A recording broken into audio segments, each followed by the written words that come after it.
You guys look like you've been covering this election for the last 5 years and you're doing okay. I think we're just glad that we now know when the election is. And I think that's by design. I'm sure they're keeping it very, very tight. It is official, we are in general election mode at the Straits Times and on the usual place.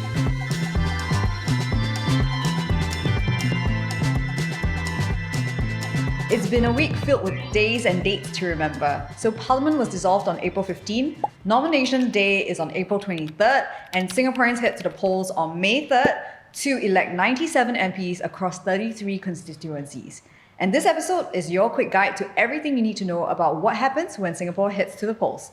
I'm Natasha, host of The Usual Place, and to help me dissect all of this, I have Royston Sim, the Straits Times news editor, and Ng Wei Kai, a reporter who has been covering different political parties on the ground for the last few months. Welcome to the show, guys. Hello. Hi, Nat. You guys look like you've been covering this election for the last 5 years, and you're doing okay. I think we're just glad that we now know when the election is. We've been gearing up for the election for a while now, ramping up. There were signs that the election was coming. And I think for many of us in the newsroom, we're just glad that finally there's some sense of certainty and that we know when Singapore is going to head to the polls. I know, my feelings were cheated because some people said last year September and it's like 6-7 months on. But yes, we finally have a date. So I want to ask you, we have a couple of days before nomination day. Yep. What should voters look out for in this period leading up to that? I think basically the political parties are really going to ramp up their outreach in the coming days. So I think we can expect a few things to happen. The first is that the different parties are going to ramp up the frequency of their walkabouts. I mean, the ruling party has already been doing this, on a very high clip, and I think the Workers' Party as well. But you would expect that for the other opposition parties, they would really step up the frequency of their walkabouts to reach out to the electorate, to the voters, go out to the different spots and really try and meet as many people as they can, try and win hearts and minds. So that's the first thing. Second thing would be different parties would also put out their election manifestos. Third thing would be introduction of candidates and also, telling the voters who is going to stand where. So the PAP has already started to roll out and introduce their candidates in, I think, almost half of the 33 constituencies that are at play. They did so for Tampines, Jalan Besar, Tampines Changkat, Potong Pasir yesterday. There were a few others, since the weekend, starting with Marsiling UT. So I think we can expect that to continue. For the PSP, they have been, they've indicated where they want to contest, but they've not firmed up or they've not announced who is going to stand where. So that's something that remains to be seen. We don't know. We'll have to see when they announce, who they're going to field in different constituencies. The WP, meanwhile, has been, they've kept their cards quite close to their chest, in terms of their new faces. Some of them have been introduced or put out to the media, but generally they've kept things pretty much under wraps, and likewise, in terms of who they plan to field in the different constituencies, it really remains a question mark at this point. And for the other opposition parties as well, some they've also started to announce their different slates. The Red Dot United did so for Jurong East, Bukit Batok, and Jurong Central last night. SDP has announced who they want to field in Sembawang West, in Bukit Panjang, in Marsiling UT. So we can expect more of that in the coming days leading up to nomination day. So I have to ask you, why are political parties doing it this way? Like, why are some being very cautious about saying who's on their slate, or while others are, like the PAP, as you said, has already announced like some GRCs and what the candidates are, who the candidates are going to be? For the PAP, I think the calculus is probably to, let the voters know early who's going to stand in their constituency and who their future MPs could be, so that there's some, you put it out early and voters can, recognize and know who their candidates are. And so I think they've started that process, earlier to try and get basic voters to know who the candidates are.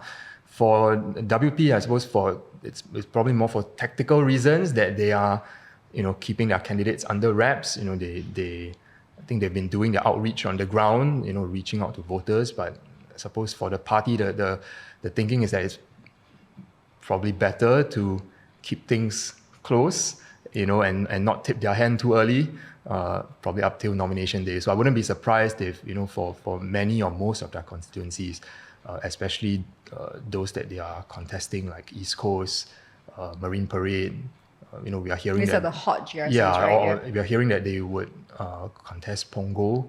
We wouldn't be surprised if, you only find out who they actually plan to field on the day itself.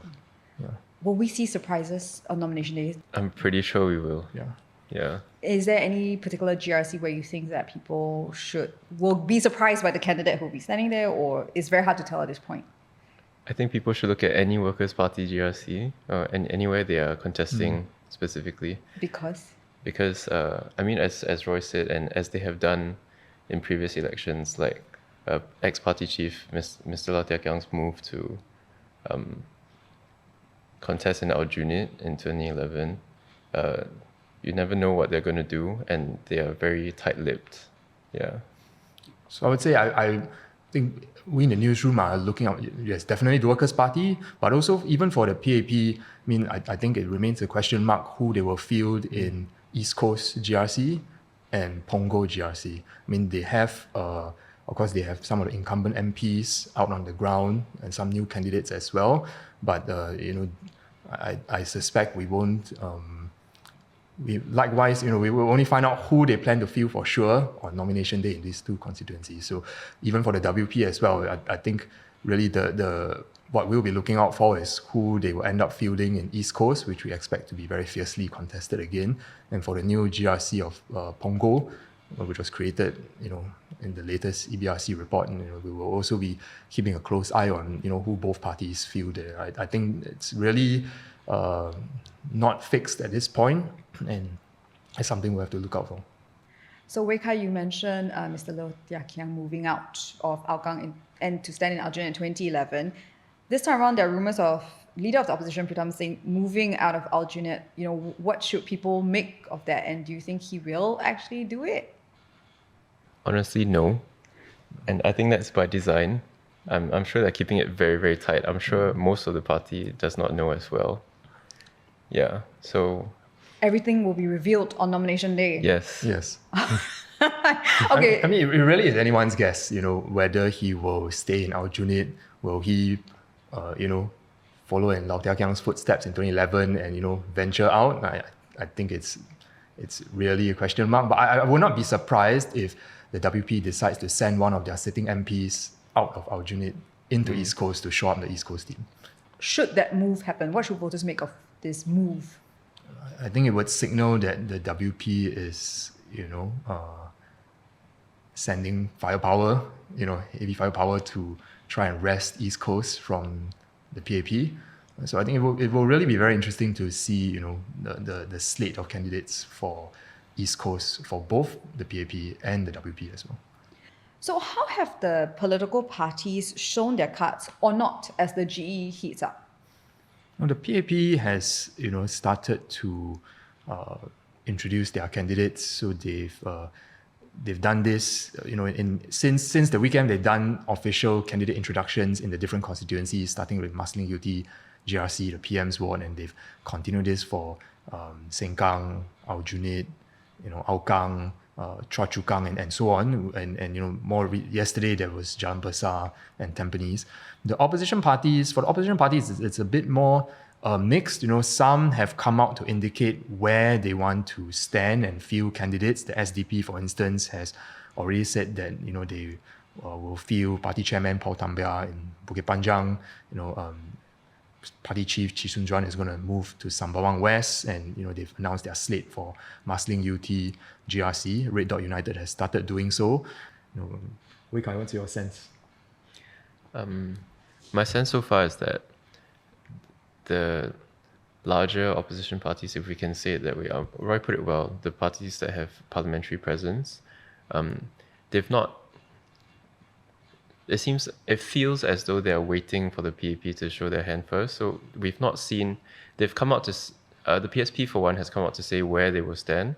But as Roy said, they've only given us like teasers of who will stand.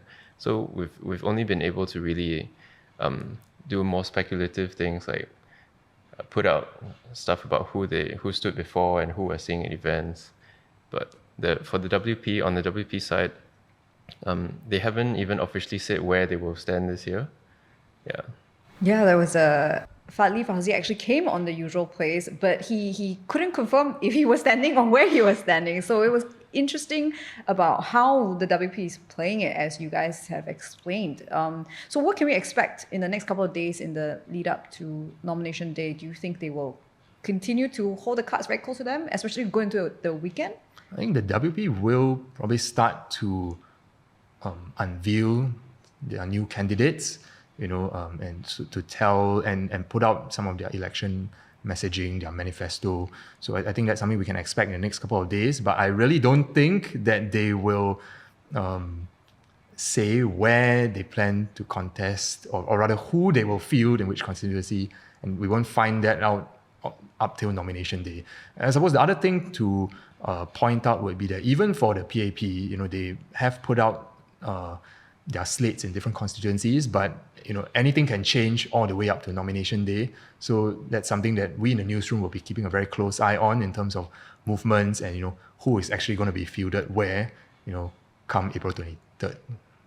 Wei Kai, talking to people on the ground when you've gone to different constituencies, what do you think will be the hot issues at this election? Of course, we've heard cost of living, but will the recent geopolitical events, matter to voters when they go to the ballot box? I think that's a really good question, and I think it depends on who you ask.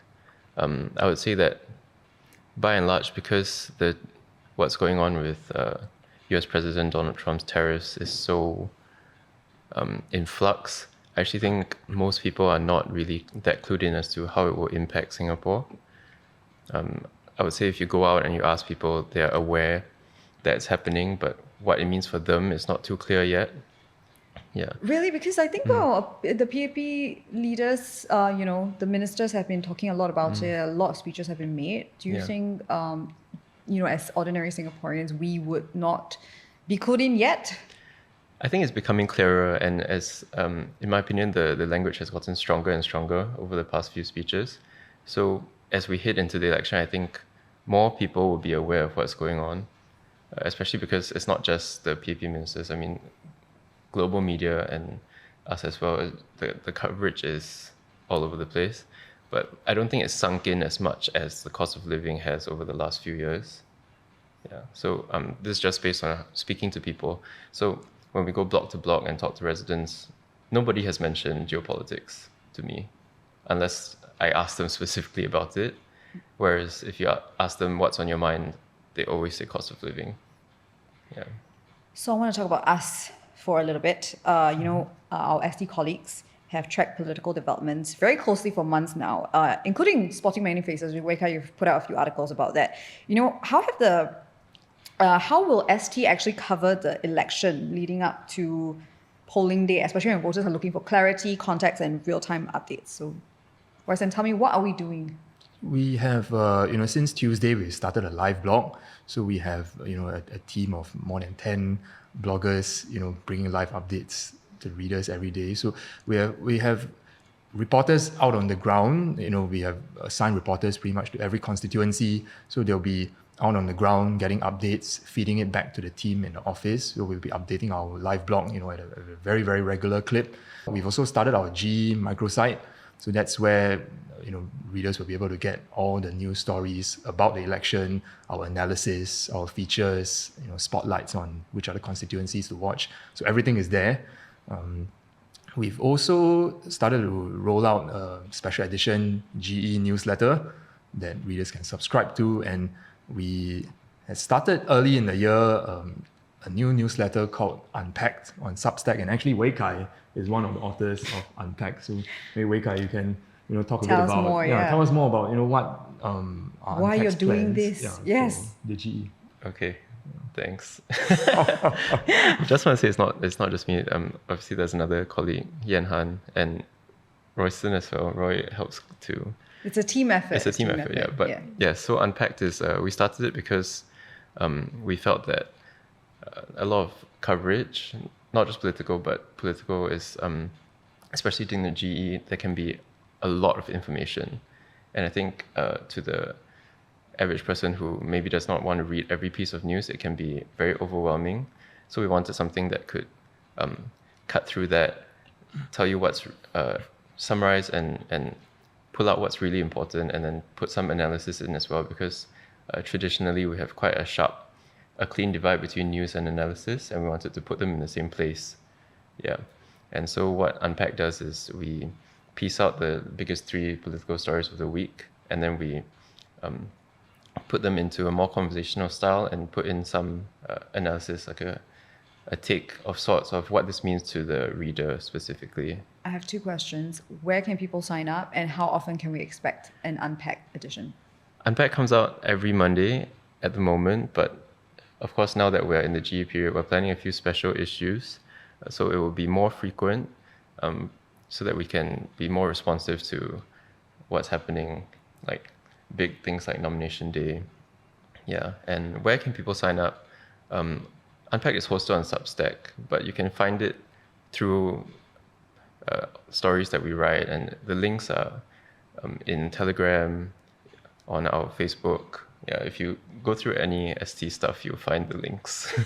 Okay, I'll put it in the comments below so you can subscribe to the Substack newsletter then. But yeah, so you guys will be busy with a lot of things happening. So this is like are we on like a 24-hour news cycle in a sense? Or we'll sleep when the party sleep? Is that what it is? Not quite a 24-hour news cycle, but certainly the day will start very early. And I think especially during the hustings period, it would be easily a 18-hour news cycle. I mean, the parties would start after nomination day, which is the first day of campaigning.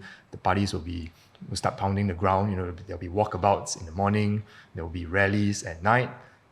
So at the Straits Times, we'll be live streaming every rally on our website, so readers can choose which rally they want to tune into if they don't want to go down to the ground to watch the physical rally. All our coverage will also be put out on our different social media platforms, so Instagram, Facebook, TikTok, LinkedIn, X, and Threads as well. So we'll Find us there. Yeah, exactly.